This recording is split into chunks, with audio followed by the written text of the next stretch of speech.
Prisoner of Azkaban.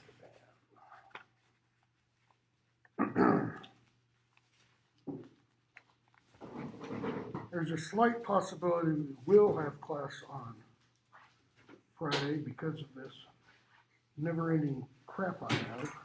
My surgery might get canceled. I hope not, but if that's the case, then we'll easily finish, well, I shouldn't say that. We should finish Prisoner of Azkaban on Friday. Otherwise, we're going to try and finish it on whatever that day is, Wednesday. So,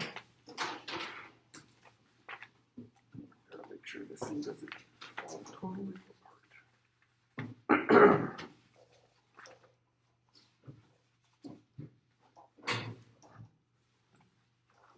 I want to pick up, I want to start with page 8.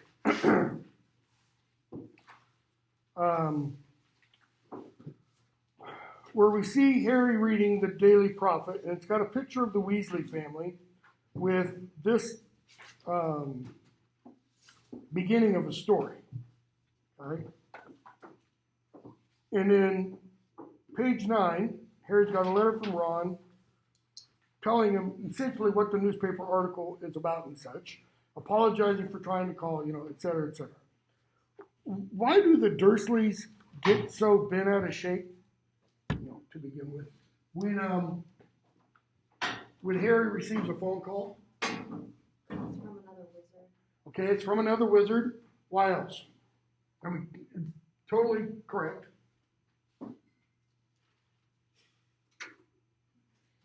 Even more obvious than that. His friends. They don't like that Harry has friends. Harry has friends. Okay?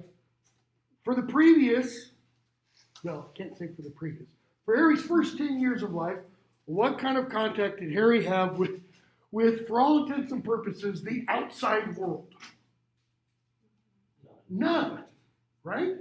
I mean, his contact was when he got left with Mrs. Figg, when the Dursley family was off doing something fun. And pretty much that was it. He had no friends. Didn't he have school? Well, he had school. No, I didn't. But, how many friends are we told Harry had at school? None. It's never mentioned. It's like Harry walks out the door to go to school and he enters the blank zone. And he comes back in and everything that occurs is only what occurs in the Dursley house. Okay? And I think that's probably just because she doesn't want to fill in, J.K. Rowling, didn't want to have to fill in all those details because that's unimportant for the overall message or moving of the plot of the general story. Okay? So, he gets a letter from Ron, he gets a letter from Hermione, he gets a pocket sneakoscope from Ron, which is kind of interesting because that's kind of a little bit of foreshadowing, book 4, all right? He gets a letter and package from Hagrid for his birthday, and then he gets McGonagall's letter about new materials for the school year, all right? What else comes in McGonagall's package? Permission slip for Hogsmeade. What have we heard about Hogsmeade so far in books 1 and 2? Is it even mentioned? I don't think it is. Okay. So, third years, we're told, on certain weekends can go to Hogsmeade Village.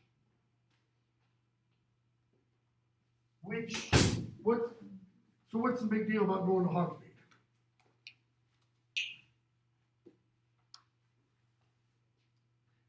Getting off campus, it's being away from teachers, it's the only fully magical, or one of the only fully magical villages still in England, etc. Okay? So, who's got to sign it? The Dursleys, his guardians. Okay? What does Harry immediately realize? Not going to happen. Okay? So, Harry comes up with an idea. What's his idea for getting Vernon Dursley to sign his permission slip? Kind of like Frodo and Gollum. He has a negotiation. Right? What's the negotiation between / about?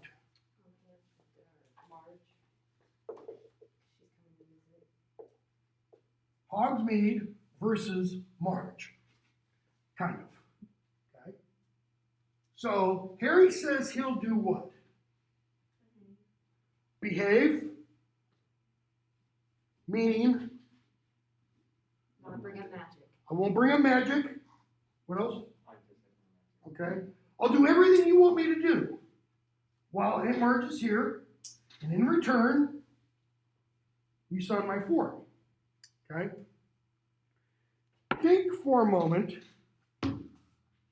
of this negotiation. Pages 18 and 19. So, Harry finds out Aunt Marge is going to be there for a week. And Vernon says, page 19, first, you'll keep a civil tongue in your head when you're talking to Marge, Harry, if she does when she's talking to me. Notice, Vernon issues that as kind of a blanket demand. Harry qualifies it. Okay? This isn't part of the negotiation, by the way. This is just Vernon just laying down the law. All right? Second, if Marge doesn't know anything about your abnormality, no funny stuff. Harry, I will if she does. That is, I'll behave if she behaves. Third, Vernon, his mean little eyes now slits in his great purple face. We've told Marge, I always laugh when I read this. We've told Marge you attend St. Brutus's Secure Center for Incurably Criminal Boys. I mean, she had to just have a riot coming up with that name. St. Brutus's, brutalize, okay? Secure Center for Incurably Criminal Boys. Does that sound like the kind of school you want to send somebody to from, 8 to 3, and then they get to come home and be incurably criminal for the rest of the hours of the day? No. Harry, what? And you'll be sticking to that story, boy, or there'll be trouble. Okay? So, she comes in. Harry sends, Hedwig off and stuff. Marge comes in. And she greets, Dudley and stuff. She treats Harry like, something dirty she stepped on in the yard.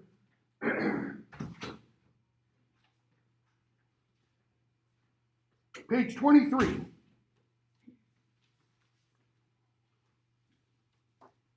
Vernon asked her, who's taking care of your other dogs? What kind of dogs does she have? By the way, what is Marge short for?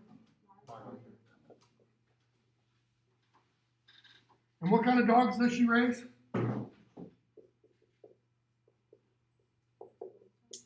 English bulldogs.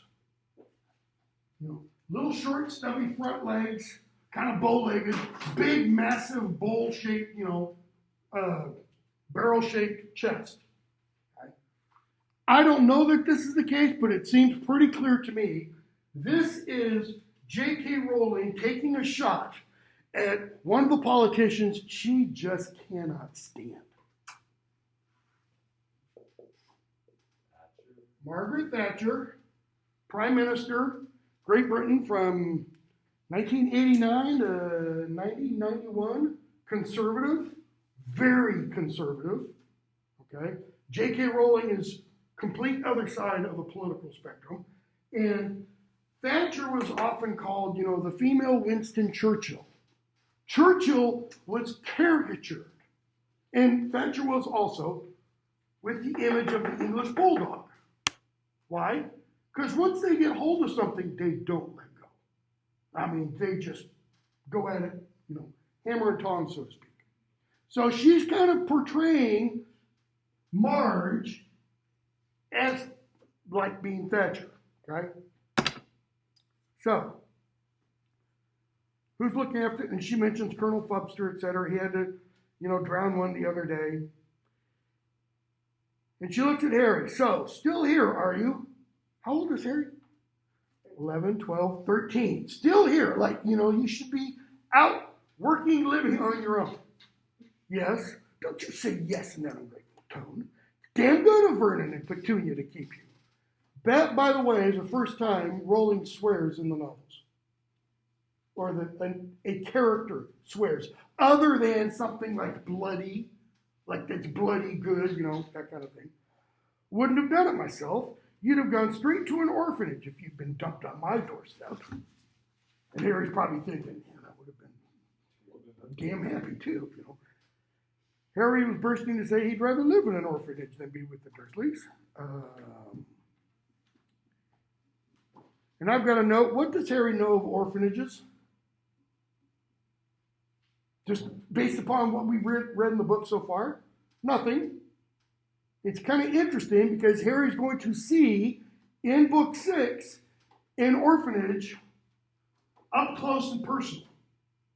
I mean, he's going to walk through a very Dickensian kind of orphanage.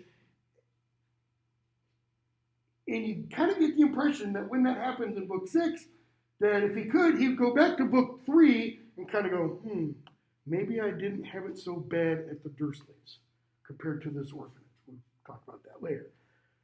So she says, don't smirk at me. I can see you haven't improved since I last saw you. At school would knock some manners into you. And she asks Vernon, where does he go again? And he mentions, first-rate institution for hopeless cases. Class starts at 8. Yeah, I forgot my math, so I didn't go find one. So she says, do they use the cane? What does that mean? British system, okay? Caning went out a long time ago in the United States, or corporal punishment back in the 60s. She's saying, and it's not just, wrapping the knuckles. It's public flogging, essentially, in the British public school system, or was up until probably at least the middle 20th century. Do they use the cane? She asks Harry. Vernon's sitting there going, yes. Say yes, Harry. Say yes. Yes, Harry says, all the time.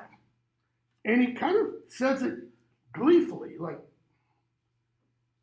excellent. Won't have this namby-pamby, wishy-washy nonsense about not hitting people who deserve it.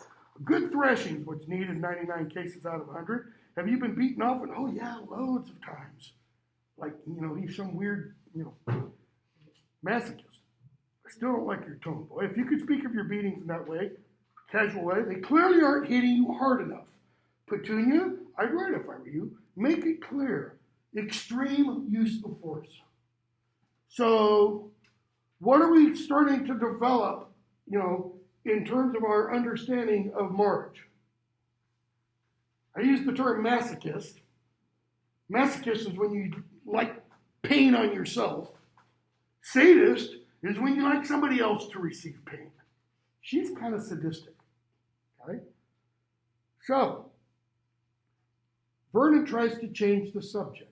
Heard the news this morning, Marge, about that escaped prisoner? Who is the news about?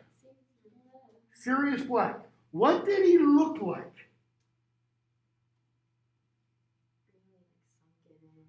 Face kind of sunken in like a concentration camp survivor. Long, straggly hair. And what did Vernon say about him? You can tell he's no good how? Just on how he looks. Okay? A few days go by. Third day now that Aunt Marge is there. Harry's got 4 more days. Middle page 25. You mustn't blame yourself for the way the boys turned out, Vernon. If there's something rotten on the inside, there's nothing anyone can do about it. Where have we heard that idea before about rotten on the inside?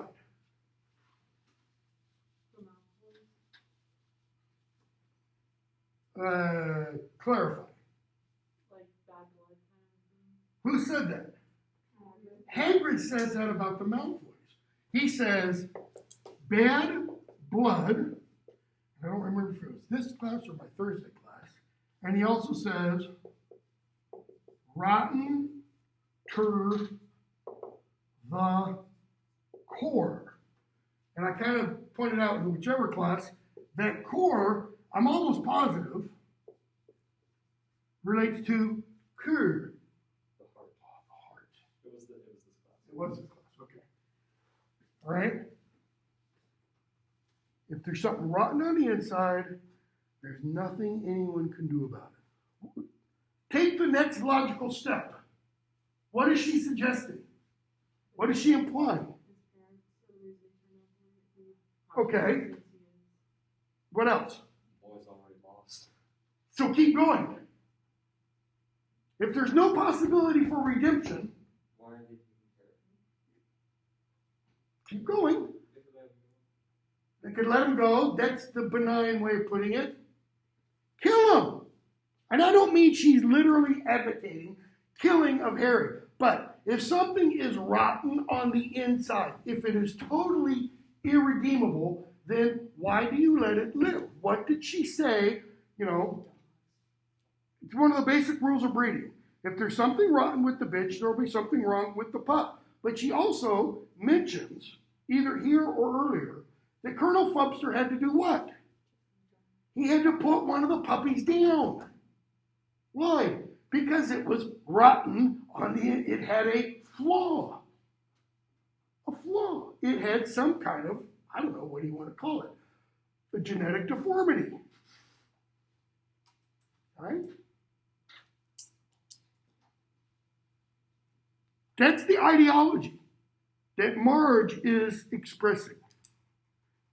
It's not unique to her in this series of novels. All right? Harry tried to concentrate on his food, but his hands shook and his face was starting to burn with anger. Have you ever been so angry that your hands shake?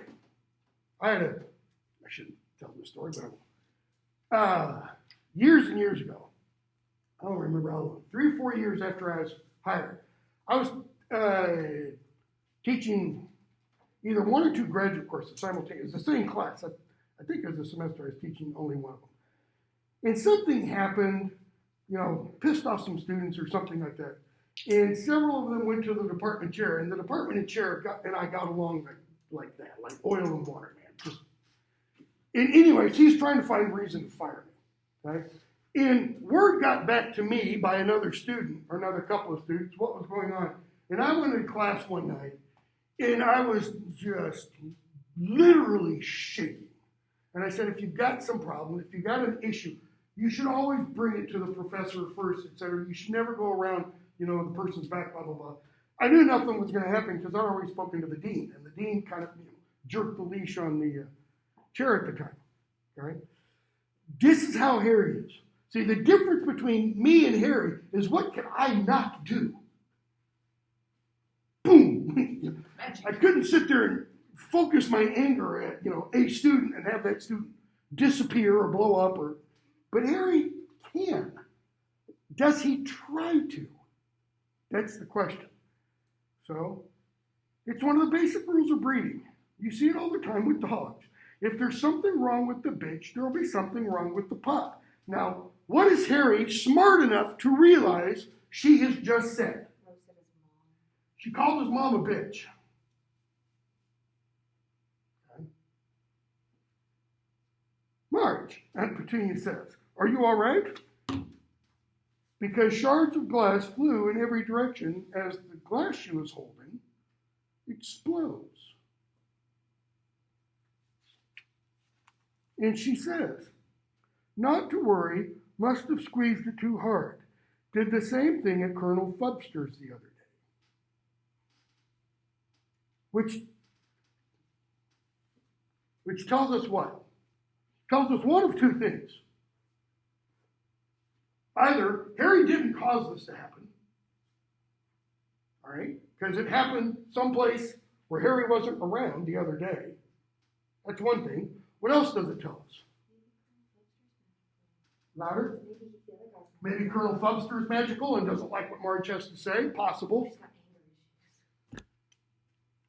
If she could take a wine goblet and break it with her hands, what's that telling us about Marge?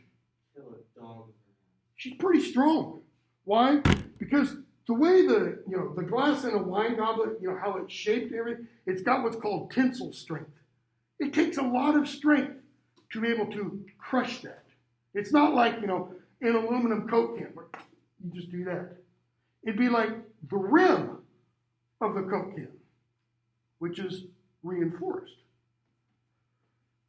All right? But Aunt Petunia and Uncle Vernon, they're both looking at Harry. They both think Harry did this. Okay? So, question.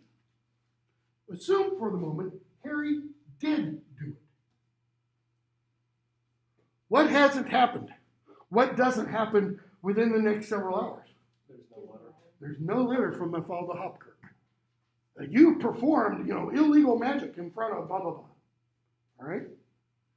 So that kind of tells us this isn't Harry that did this.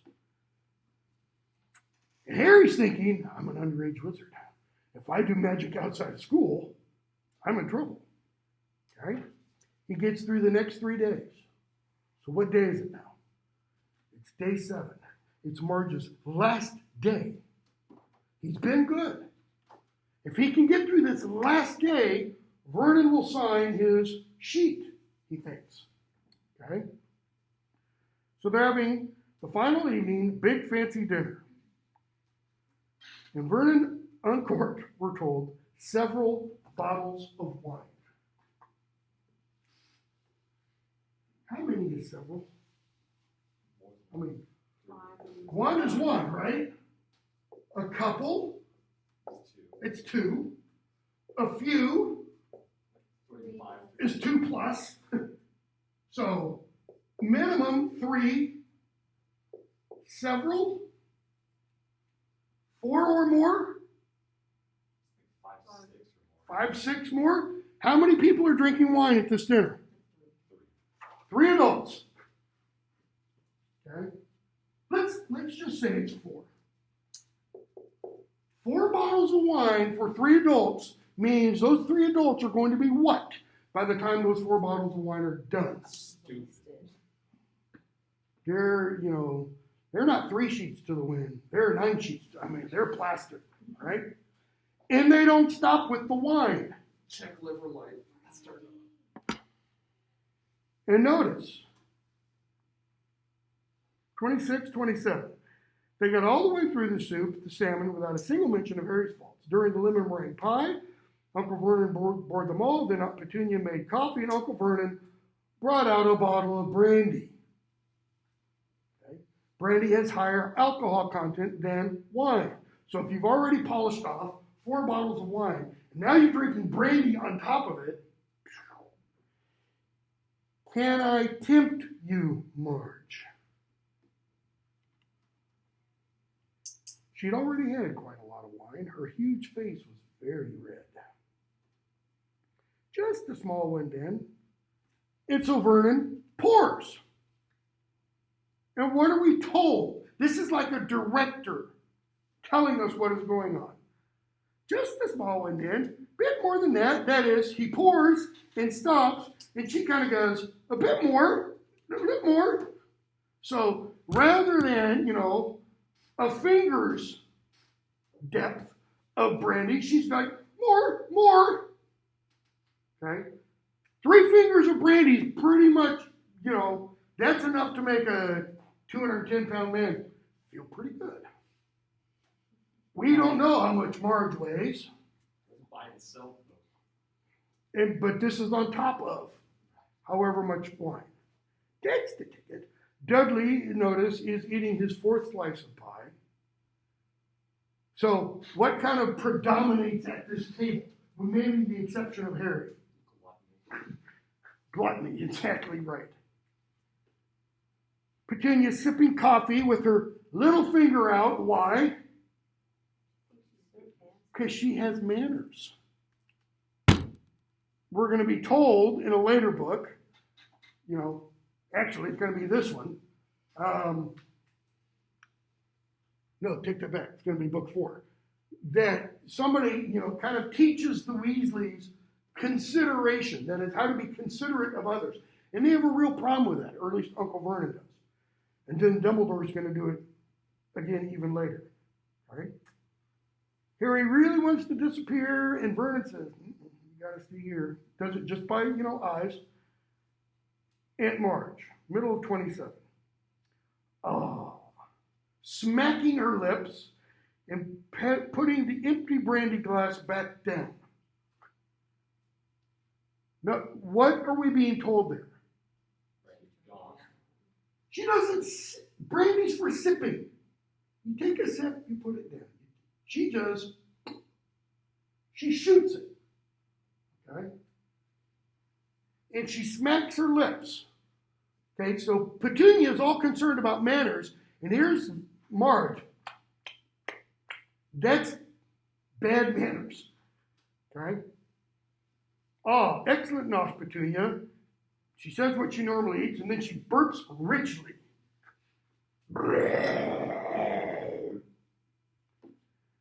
Pardon me. I do like to see a healthy sized boy. How healthy size is Dudley? Very. In book 4, I think it might be, he's described as the size of a baby killer whale. This is not healthy. This is an obese child. Okay? You'll be a proper sized man. Yes, I'll have a spot more brandy, Vernon. Now this one here, she jerks her head at Harry. This one's got a mean, runty look about him. You get that with dogs. I had Colonel Fubster drown one last year. Ratty little thing it was. Weak. Underbred. Okay, now think about that for a moment. She had to put one down that was weak and underbred.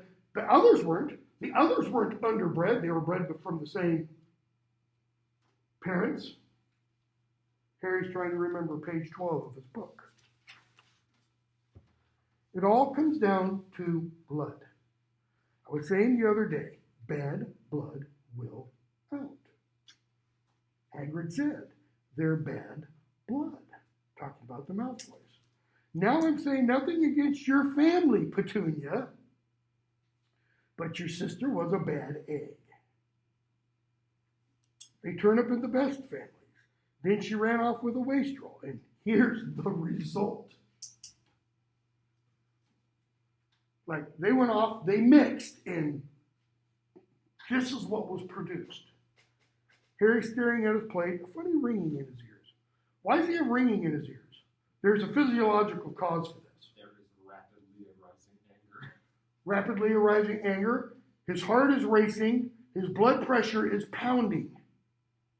You got a bunch of little blood vessels right around your auricular nerves.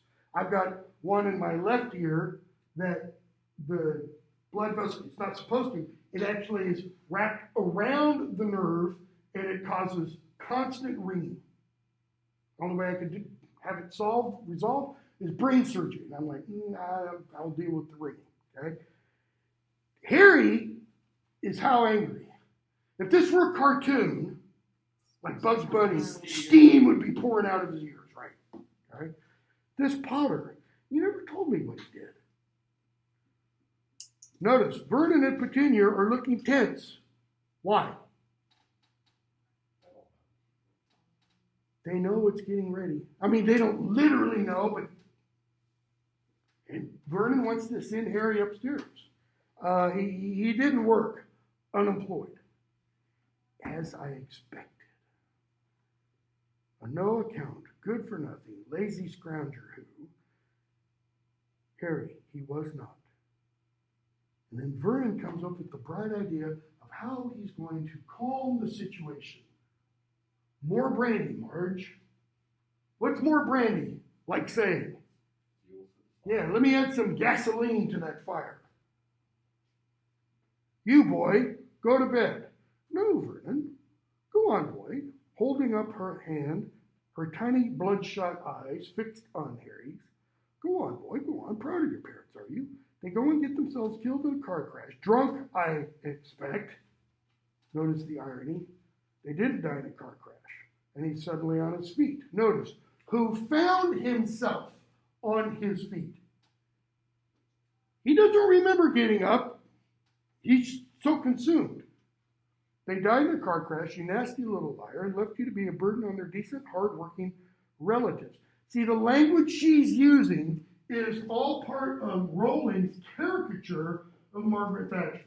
People who didn't work were a burden on society, the whole 9 yards. But Marge stops speaking because she's inflating.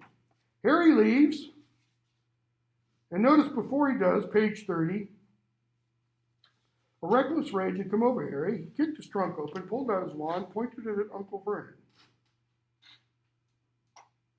What is this akin to in our world? Pointing a revolver. She deserved it. Keep away from me. I'm going. I've had enough. And he goes outside. He sees the shadow of the dog, and he trips, starts to fall over, puts his hand out to block his fall, and boom, the night bus appears. When I would, first few times I did my Harry Potter course in London, the students were totally, flabbergasted that the way you stop a bus is to put your hand out. Because buses don't stop at every stop. If you want the bus to stop, you put your hand out. Well, Harry does that, and the bus stops. Okay? He gets on the bus. He looks over the newspaper, page 37, reads about Sirius Black, meets Stan Shunpike and Ernie Prang, the conductor and driver. Page 42 or so. They go to Diagon Alley. 42 and following. Harry gets off the night bus, and who does he meet? Who seems to be waiting for him?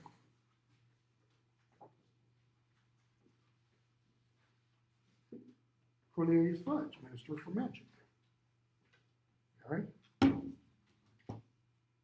Page 41.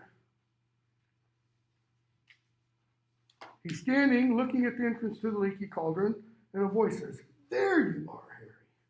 Top of 42. Okay. And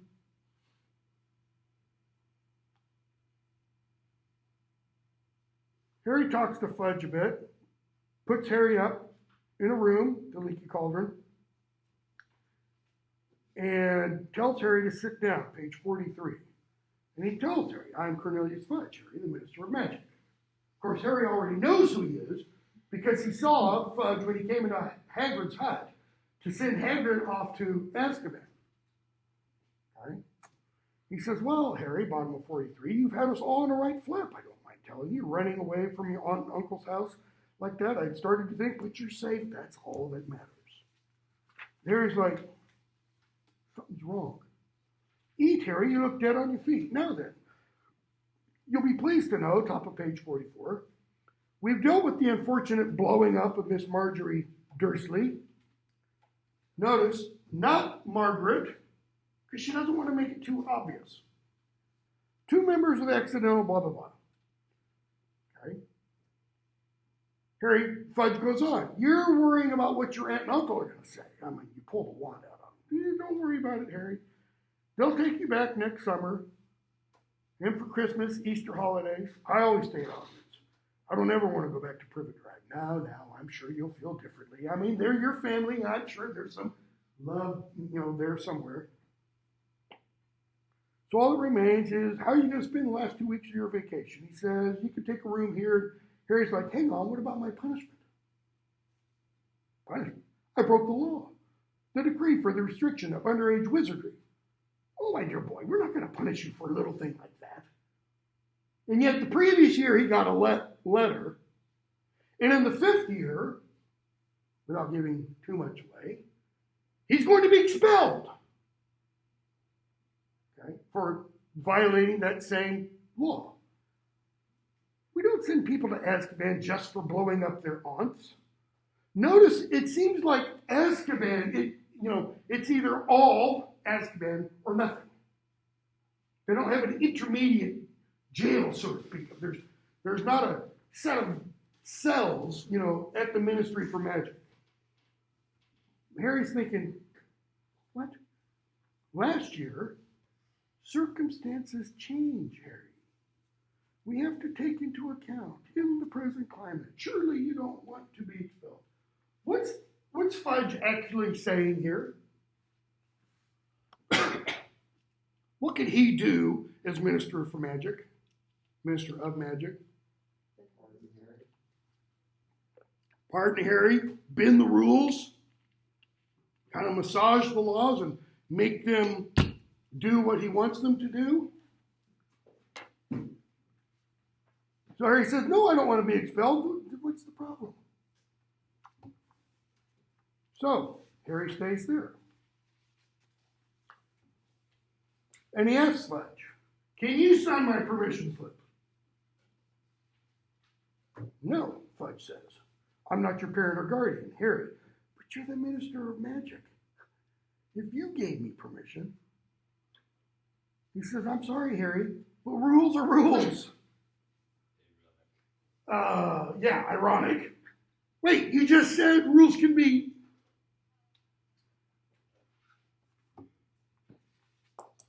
So, Leaky Cauldron. Harry goes in and out of Diagon Alley. He reads about the new firebolt and such. Right? He meets up with Ron, Hermione, and such. We hear about Ron's rat, Scabbers, 58, 59. Scabbers isn't looking so well. Ron wants to get something to help him.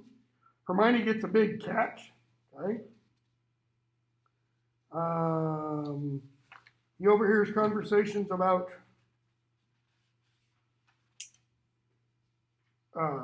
Sirius Black. Harry sees Percy. What's new about Percy this year? He's head boy. What do Fred and George do with his head boy badge? We used to joke with one of my kids about this. It no longer stands for head boy, right? It stands for humongous big head. Percy's rather full of himself. And notice it's Percy. Previous book, what were we told by Ron about Percy?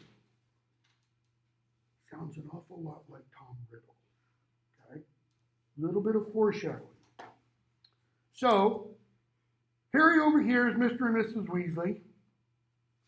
Mrs. Weasley wants to keep Harry protected. Mr. Weasley thinks Harry has a right to know. Harry doesn't know what they're talking about totally. Has something to do with Sirius Black. Okay? And the next morning, before they get off on the train, go off on the train, Harry tells Mr. Weasley,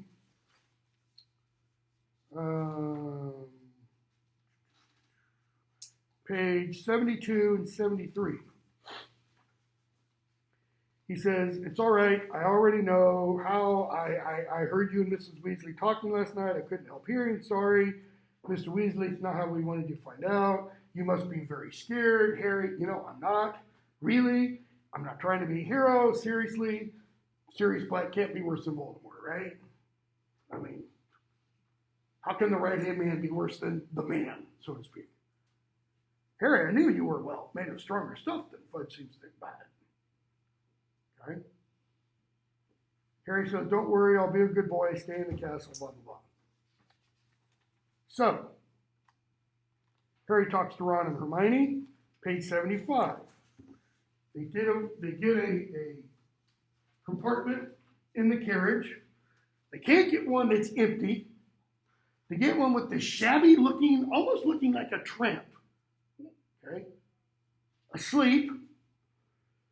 There's a suitcase or piece of luggage with the name Professor R.J. Lupin stamped across one corner in peeling letters.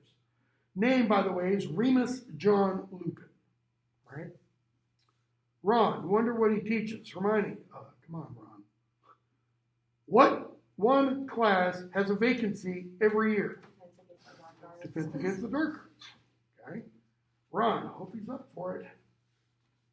Okay, now that's based not only upon how this guy looks, but what else? Last two have History. Last year wasn't a ringing endorsement, and the year before that wasn't that great either. Okay? So, Ron says, what were you going to tell us? Page 75. And so he does.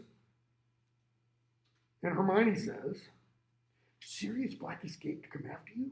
Oh, Harry, you'll have to be really, really careful. Don't go looking for trouble, Harry. I don't go looking for trouble. Trouble usually finds me. True. Mostly true. Yeah, it's mostly true. He does go looking for trouble, kind of. He went looking for the trap door for the Philosopher's Stone. He went looking for the Chamber of Secrets. But in both those instances, why? Why did he go to seek the Philosopher's Stone? To prevent Voldemort from coming back, right? That is, did he seek trouble for his own benefit? No, it was for others. Did he seek the Chamber of Secrets for his own benefit or glory? No, it was Ginny and others. Right? Ron, how thick would Harry have to be to go looking for a nutter who wants to kill him? So they keep talking about Sirius Black and stuff. Ron's like, nobody knows how he got out. And they talked about Hogsmeade. Harry, I can't go. Let's see here. Page 82 and 83. Room goes dark, train goes dark. You hear some voices and such. Page 83. A voice tells them, stay where you are. It's Lupin. He's holding a handful of flames. They illuminate his tired gray face. The door slides open. Standing in the doorway, illuminated by the shivering flames in Lupin's hand, was a cloaked figure that towered to the ceiling. Its face was completely hidden beneath its hood. Harry's eyes darted downward, and what he saw made his stomach contract. There was a hand protruding from the cloak, and it was glistening, grayish, slimy looking, and scabbed, like something dead that had decayed in water. It was visible only for a split second. And then the thing beneath it, whatever it was, drew a long, slow, rattling breath, as though it were trying to suck something more than air from its surroundings. An intense cold swept over them all, and Harry passes out. Okay? By the way, why the long, slow, rattling breath? Anybody know what that's a possible allusion to? The death rattle that someone makes supposedly when they die. That's the okay. Are you familiar with either any piece of literature or maybe a film that has this kind of an image? Cloaked figure, can't see its face. If you see hands, there's kind of grayish and scabby looking. I think there's a source behind this. Louder? Not because they don't have actual hands. Good guess. But when Frodo sees things, when he has the ring on. Yeah, when he has the ring on, that's a bit different. I think it's from A Christmas Carol. That's what I was thinking. Well, then you should have said it. I was being wrong. From what in A Christmas Carol? The The Ghost of Christmas Future. Okay. Which points Ebenezer Scrooge to his tomb. All right? Why the sucking in that seems to be taking in more than air? Is it sucking souls? No. That only happens with a kiss. Lupin is going to explain, Harry, what do Dementors do? Why do Dementors affect Harry more than anybody else? Because he has more dark things in his past. And Dementors thrive on joy. They suck the joy out of things. Okay? So, Harry passes out. Who runs apparently up and down the train and tells everybody? Who at least tells Malfoy? Neville. Why? Because he's stupid? Okay, possible. Why else? Think more logically. Did Neville pass out? Oh, he wants to get the attention off himself. Because normally you would think Neville would be the one to pass out, right? Neville doesn't do anything right. I mean, yeah, in the first book he kind of did something right. He stood up to his friends and they froze him. But, standing up to his friends got the house 10 points. They won the house cup. But normally he doesn't do anything right. Right? Here, he doesn't pass out. But even the great Harry Potter passes out. But notice, Ron doesn't pass out. Hermione doesn't pass out. Okay? So Malfoy comes and rubs Harry's nose in it, so to speak. What does Lupin give them after the Dementor leaves? Chocolate. Okay? Think about this name. Oh, should we do that yet? Hold on, let me see. They have the first year feast, talons and tea leaves. I'm going to skip most of. We get introduced to Sybil Trelawney, who is descended from, we're told, Cassandra, and I always forget how they spell this one. Is it? I think it is. I think it's Blavatsky, right? Which is kind of interesting because in the early 20th century, there was a Madame Blavatsky who was a famous fortune teller. Right? Total fraud, but famous fortune teller. Here we have Sybil Trelawney, who's descended from a Cassandra, Madame Blavatsky. Why the name Cassandra? Anybody know the significance? Daughter of Priam of Troy, who was loved by Apollo, but he didn't love her, so he cursed her. I think it was Apollo.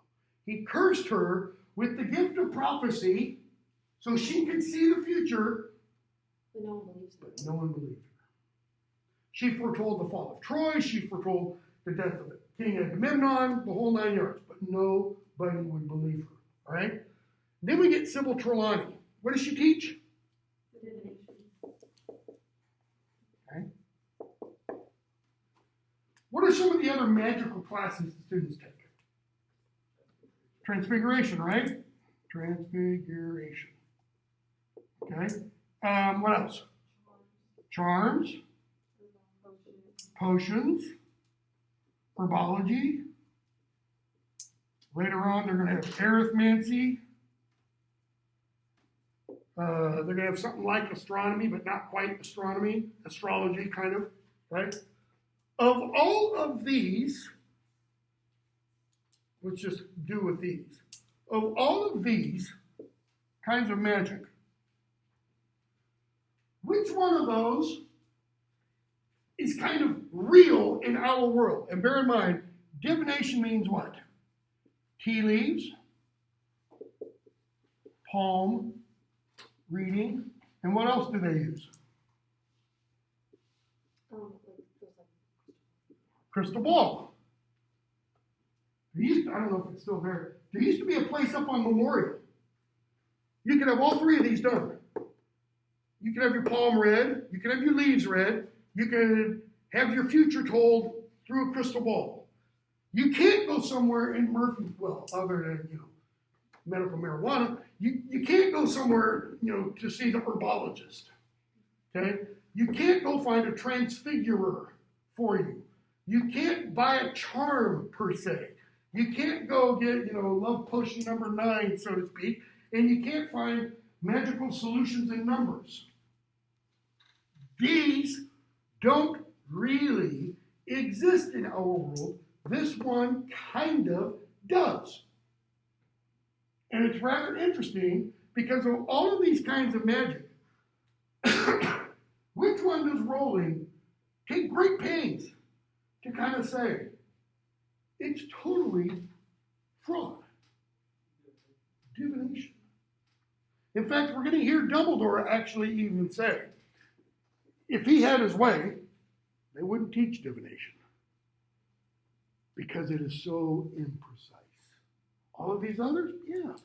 All of these others exist in fiction. This one is the only one that's kind of real, and Rowling says, and it's nonsense.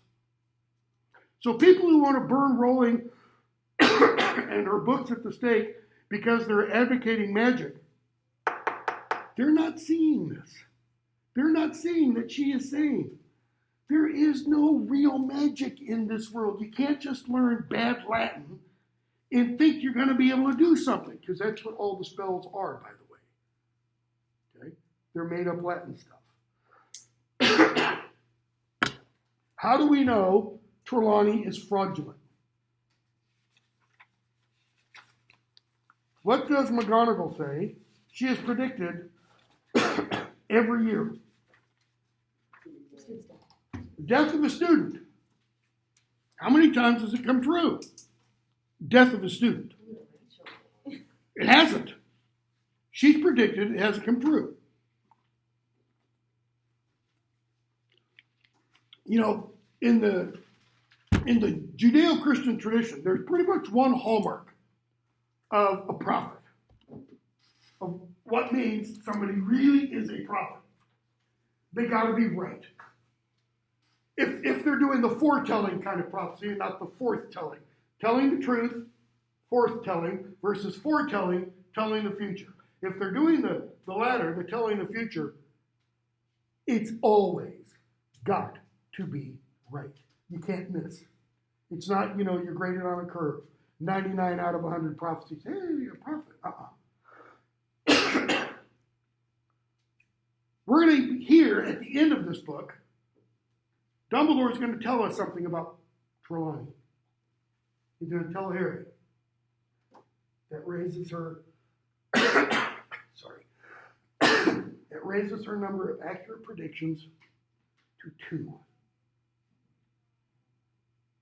Okay. In all the years she's been there, which we find out a little bit later how long that's been. All right. So, 2 minutes. Boggart in the wardrobe. First defense against the dark arts. What do we learn about Lupin as a teacher? So good. He's good. He's practical. All right? Notice what they're immediately. What's happened? I haven't coughed this much in days.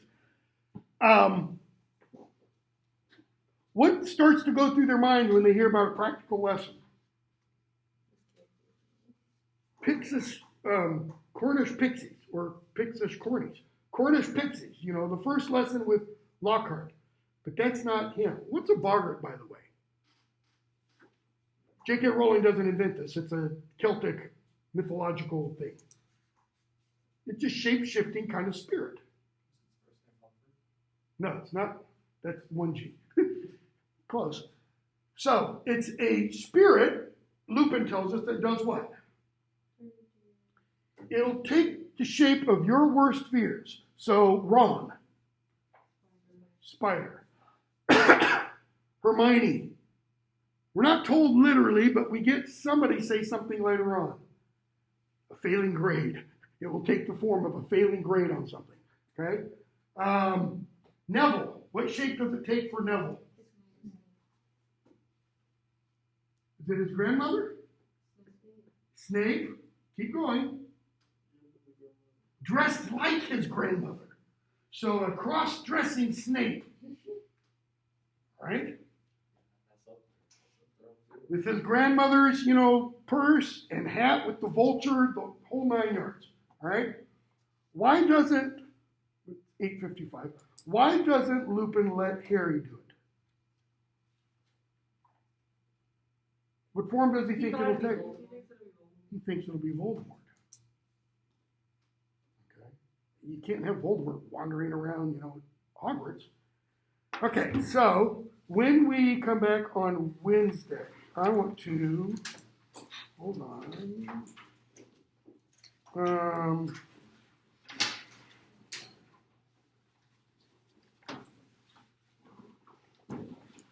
I don't know if I'll say anything about the flight of the fat lady.